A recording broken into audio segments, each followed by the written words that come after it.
At ngayon mga ka-idol, lagyan natin ng bakal ito para tumaas yung ating gamit na pang hampas ng damo.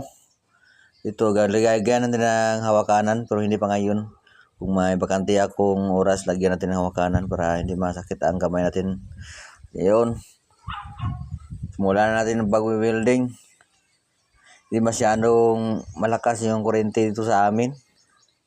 Siguro maraming gumagamit sa linya ng kuryente sa aming kuryente. Minsan lumakas, minsan humina, pero kadalasan humina talaga ang kuryente. Ngayon, malapit na tayong matapos. Ito na ang panghuling pulid natin. Okay, tapos na. I-testing natin ito sa hampas ng damo kung okay ba. Dito tayo mag-testing yung makapal ang damo.